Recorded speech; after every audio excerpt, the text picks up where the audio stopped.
खूब बढिया हामीहरूले कथा सुन्यौँ अहिले गुरुहरूको।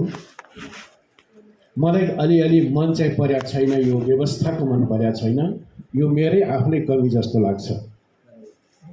किनभनेदेखि पारक सिद्धान्त अति नै उत्तम सिद्धान्त हो, अति ठुलो हो, अति ठुलो हो।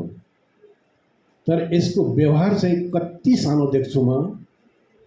अनुशासन भनेको केही पनि छैन। यहाँ हामी आएर बसेका छौँ, कसैले कुरा गरिरहेको छ, कोही निदाइरहेको छ, कोही त्यहाँ खाना खान गइरहेको छ। त अनुशासन कतै पनि म देख्दिनँ।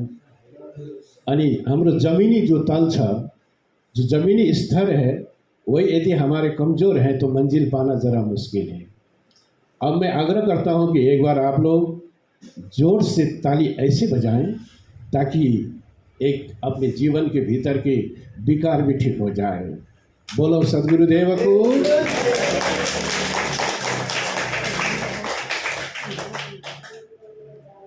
थोड़ा सा लंबी सांस लें। एकछिन हामी लामो सांस लिउँ त। रीढ़ को हड्डी सीधा होस्। जब तक हाम्रो फिजिकली साइज शरीर स्थिर राम्रो हुँदैन तैलेसम्म हामी ज्ञान र ध्यानमा बस्न सक्दैनौँ। रीढ़ को हड्डी सीधा होस्। लामो सांस, जति लामो सांस लिन सक्छौँ त्यो सांस हाम्रो नाइटोबाट आओस् र बिस्तारै हामी छोडौँ। आज सद्गुरु कबीरको यो गुरु पूर्णिमा मनाउनको लागि हामी टाढाबाट आएका छौँ।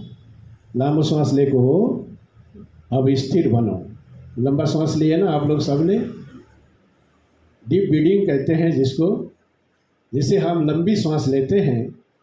जब हम रीढ़ की हड्डी को सीधा करके रहते हैं तो रोग हमें नहीं छुएगा। जब तक हमारे शरीर में रोग नहीं, व्याधि नहीं, विपत्ति नहीं, तब हम जब ध्यान में बैठते हैं ना तो ध्यान बहुत बढ़िया लगता है। ध्यान के बिना कथा से पार नहीं होता, क्योंकि ये कथा है, भजन है केवल जगाने के लिए। आपके अपनी मंजिल में पहुंचने के लिए तो आपको चाहिए कि ध्यान, एक निशब्द की यात्रा, अज्ञात का छलांग। इसके लिए आपको कितना तैयारी होना पड़ेगा, हामीलाई कति तैयारी हुनुपर्छ ध्यानसम्म पुग्नको लागि। अहिले त हामी अलिअलि जागेको जस्तो मात्रै छौँ। यहाँ आयौँ, बस्यौँ, केही कुराकानी गऱ्यौँ, यो भण्डार घरमा जो भण्डार पकाएको छ त्यो खायौँ। मनलाई यति नै मानेको हुन्छौँ कि हामी आज गुरु पूर्णिमा मनाउन गएका थियौँ। भण्डारमा बन्या थियो, मिठो मिठो थियो। कसैलाई मिठो पनि लागेको हुन्छ, कसैलाई नमिठो पनि लागेको हुन्छ। हामी भण्डारा खायौँ, साधुहरूको पूजा गऱ्यौँ। यो अलिकति मात्रै भएको छ, पुरा भएको छैन। पुरा हुनको लागि हाम्रो जीवनमा अलिकति सामर्थ्य ल्याउनु पर्यो, एनर्जी आउनु पर्यो, ऊर्जावान हुनु पर्यो। जहिलेसम्म हामी ऊर्जावान हुन सक्दैनौँ तहिलेसम्म हाम्रो जीवनमा उज्यालो चाहिँ आउँदैन। अँध्यारो बाटो हिँड्दा हिँड्दा, अंधकार के रास्ते चलते चलते अनादिकाल बीता। कोई ऐसा जीवन नहीं जिस जीवन में हमने दुख न भोगा हो, कष्ट न झेला हो।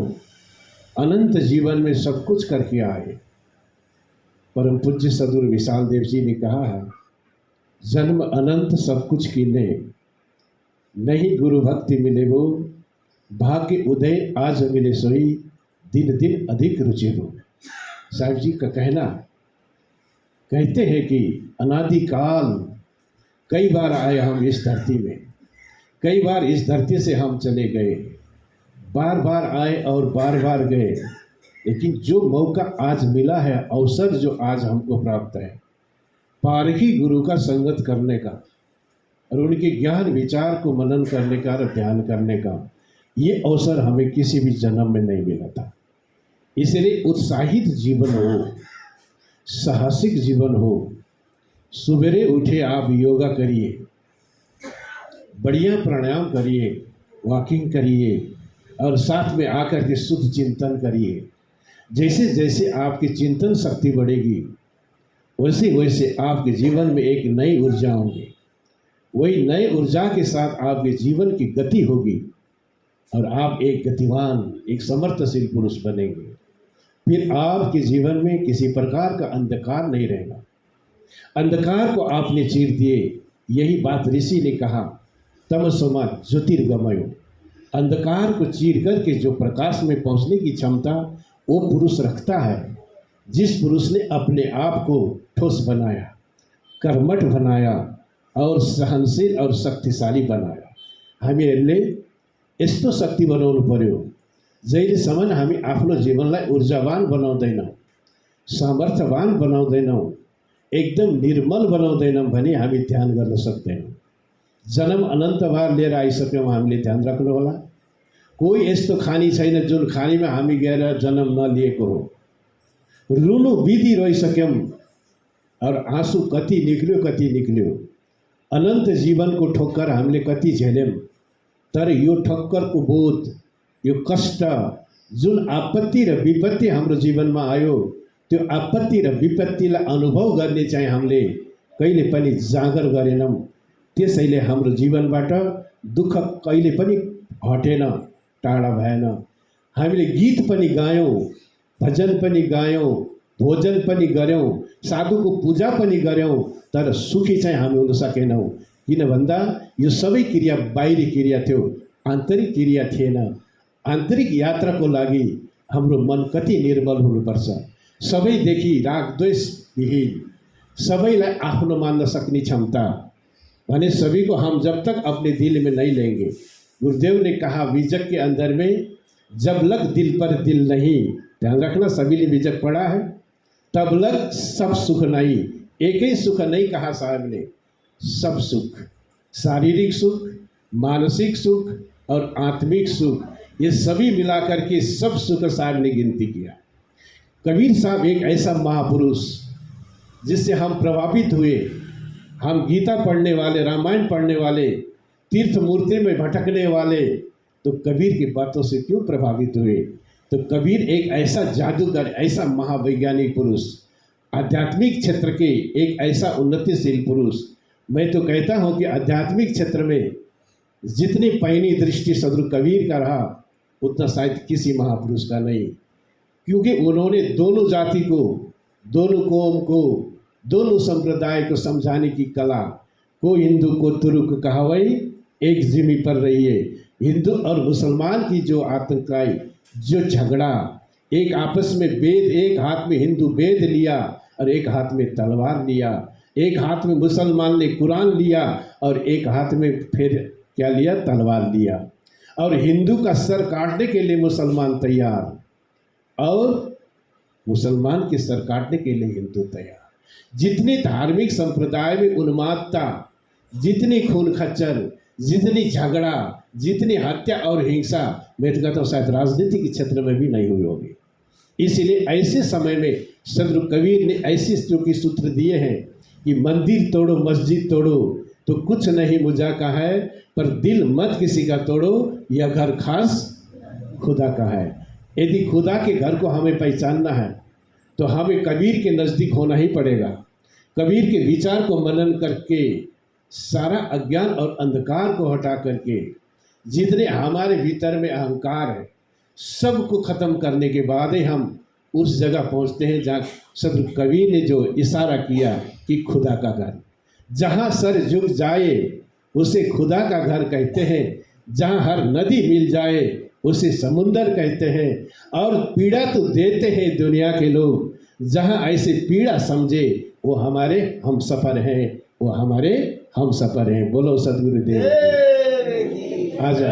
आज हामीले सोच्नुपर्ने छ, सद्गुरुको नजदीक हामी आएका छौँ भने हाम्रो भित्र ऊर्जा होस्, हामी यति श्रद्धालु, यति हाम्रो भित्रको परमार्थ यति राम्रो होस्, हाम्रो मन कतै नजाओस् कि हामीले यस्तो अवसर पाएका छौँ जो विराटसित, जो महान शक्तिलाई छुनको लागि, जसलाई एक फेर जानेपछि, एक फेर अनुभूति गरेपछि संसारका सबै दुःख हट्दो रहेछन्।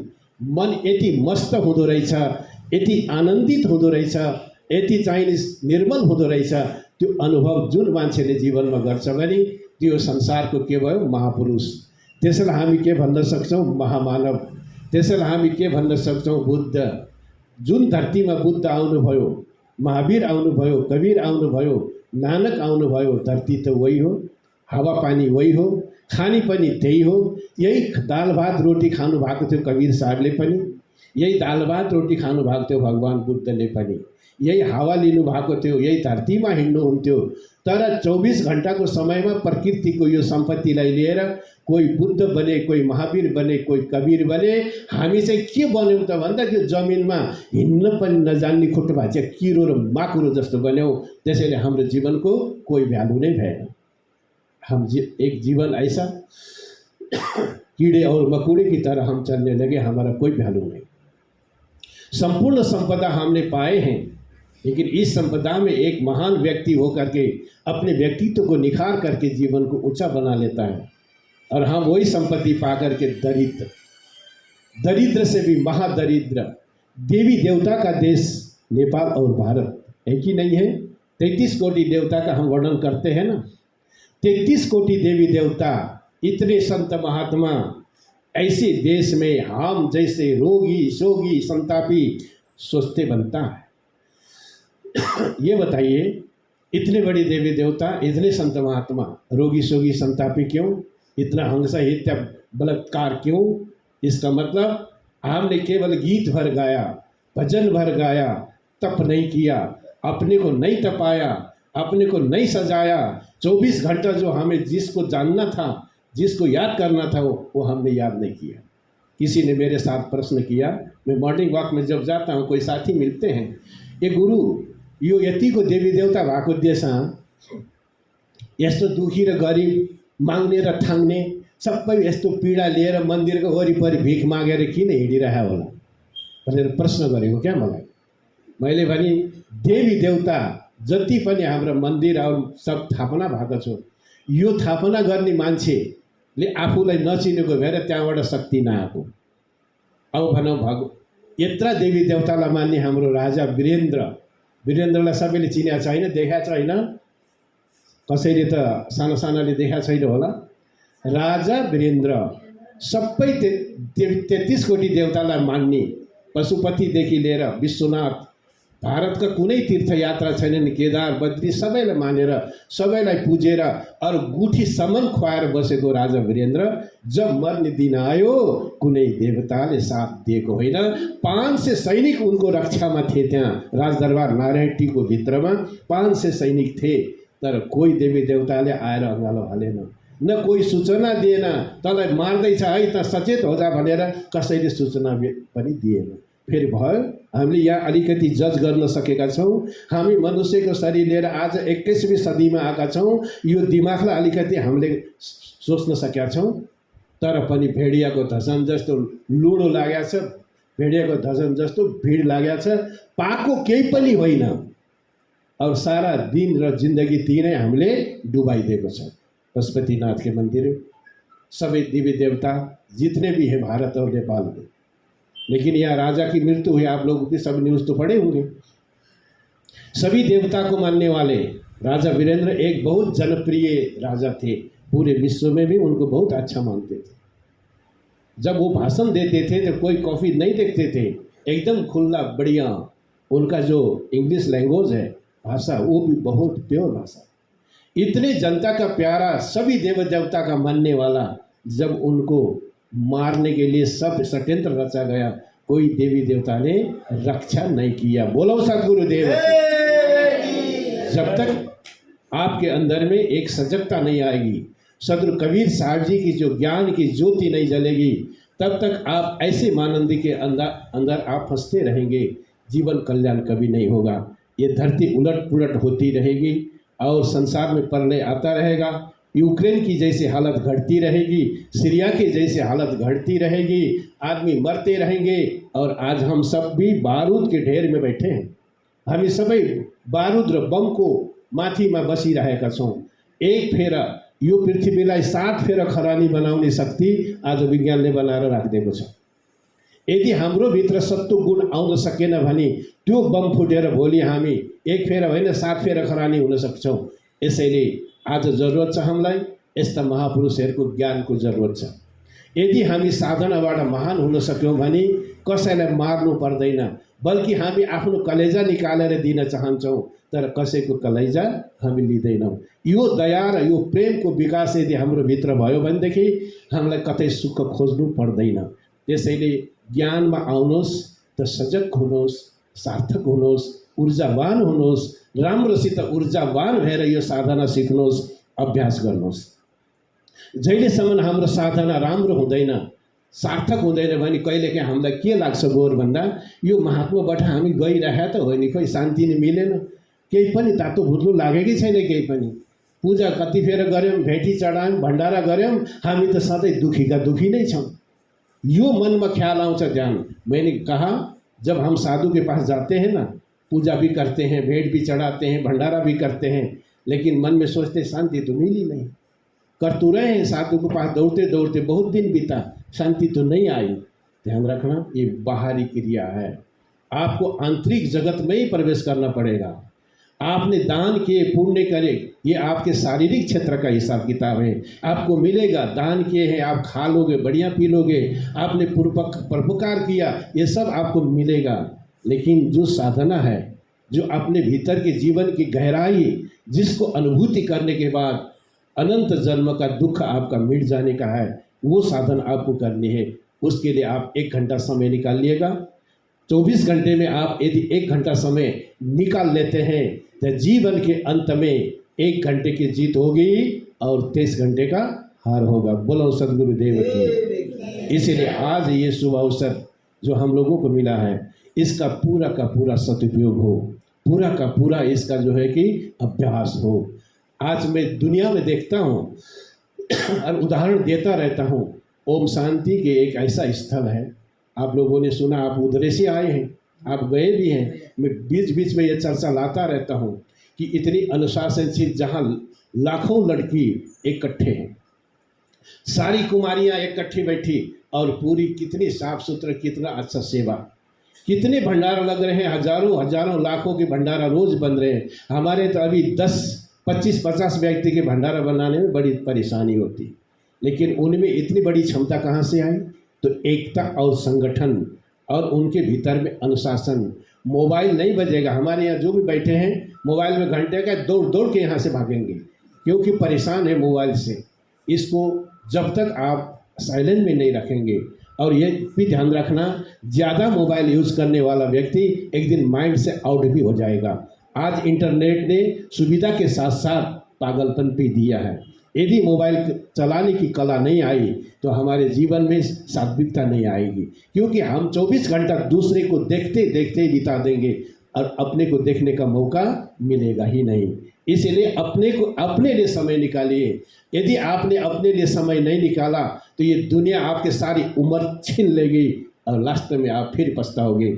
इसीलिए ऐसा पछतावा ना आए, इसके लिए आप तटस्थ हो जाइए, सजग हो जाइए, मोबाइल चलाइए, काम की चीज़ है, क्योंकि आज विज्ञान ने जो सुविधा दिया है, लेकिन उस काम की चीज़ को कितना देर चलाना, उतना ही चलाइए। आज मैंने 2-2, 4-4 बच्चे पागल देखा।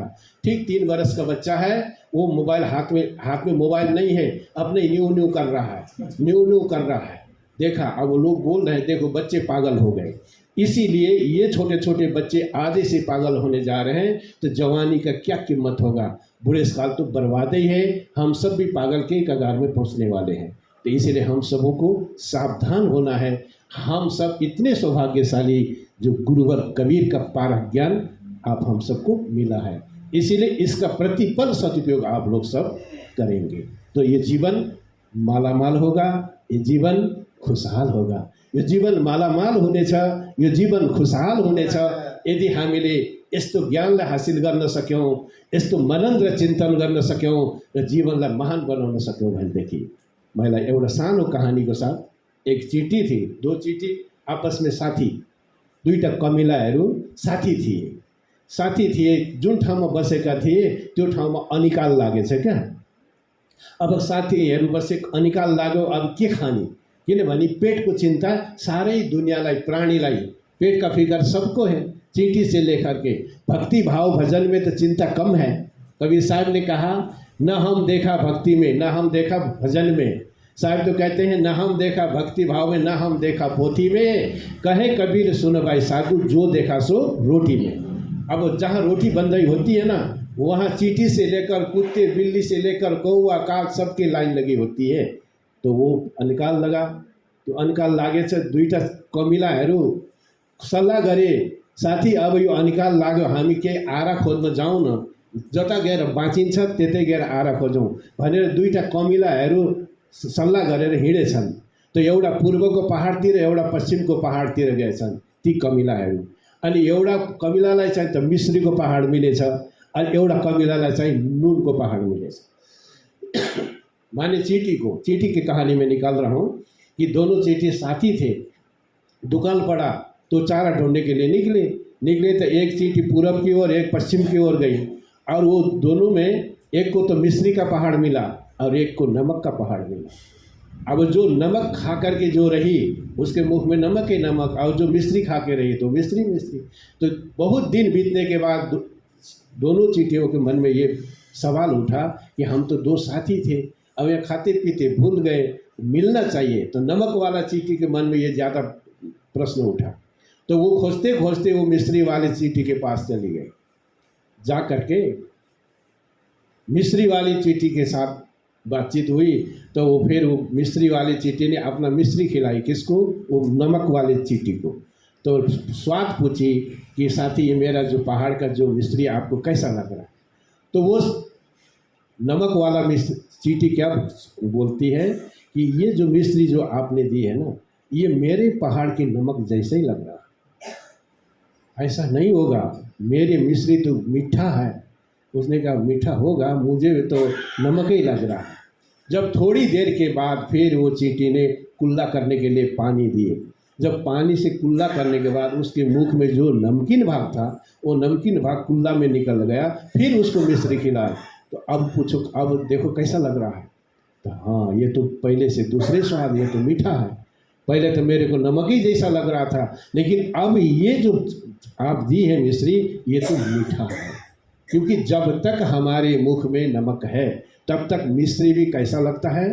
नमकीन ही लगता है।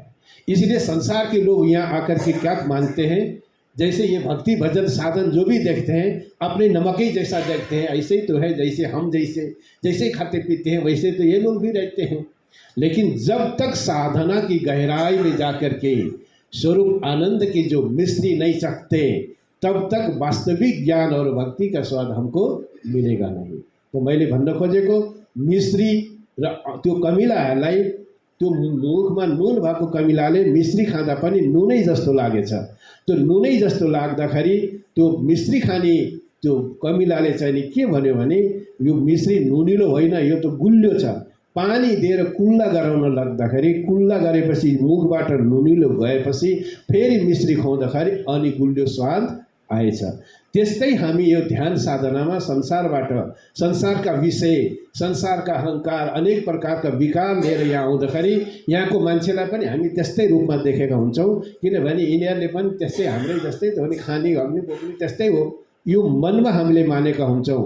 जब साधना गरेर हामी गहिरोमा पुग्छौँ र हाम्रो स्वरूपको आनन्दको मिश्री चाख्न थाल्छौँ, त्यो दिन हामीलाई बोध हुन्छ, आहा कति राम्रो छ। यही स्वाद हाम्रो बुद्धलाई मिल्यो, यही स्वाद मीरालाई मिल्यो, यही स्वाद नानकलाई मिल्यो, यही स्वाद कबीरलाई मिल्यो।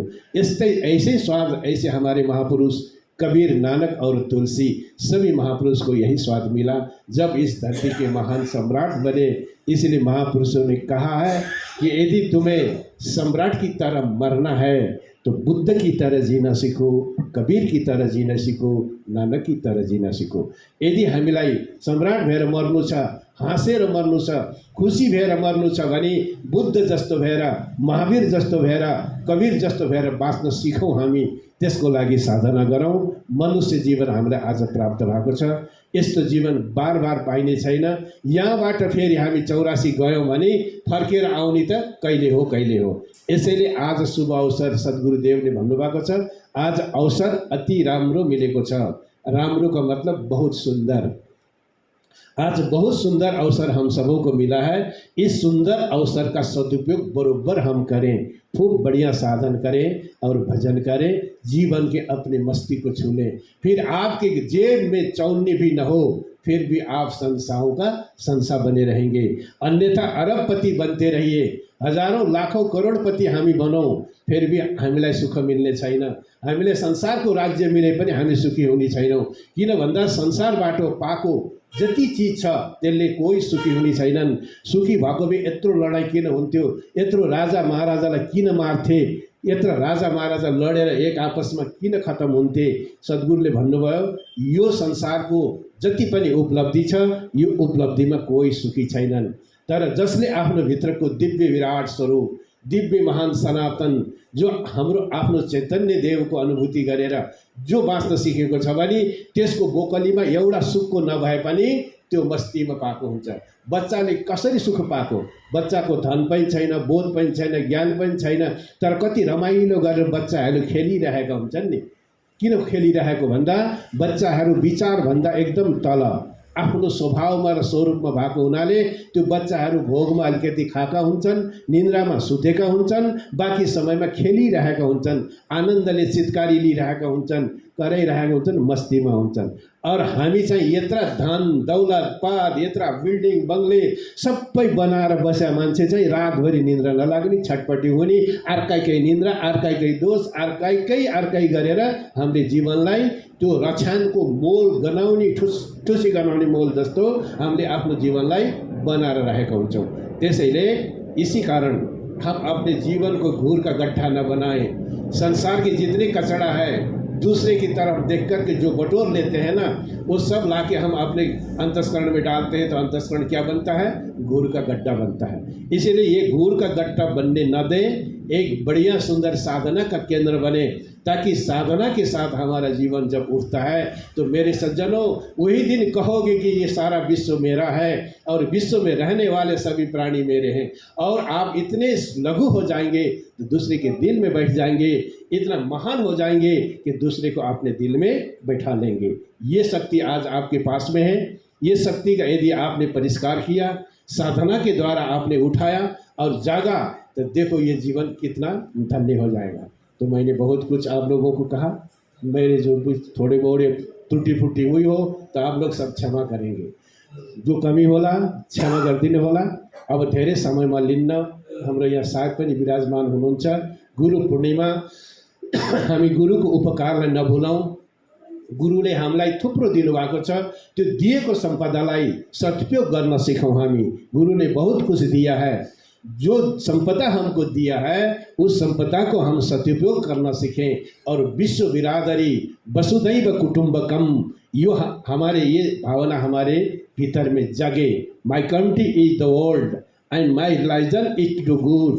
पूरा विश्व मेरा देश है और अच्छे कार्य करना मेरा धर्म है। ये हमारे भीतर से आवाज चले, ज्योति सा ज्योति जगाते चलो, प्रेम की गंगा बहाते चलो। क्या पूछना जिंदगी, सारा संसार माला माल और खुशहाल होगा। तब इन्हीं शब्दों के साथ मैं अपने शब्द को विराम लेता हूँ। बोला सद्गुरुदेव की।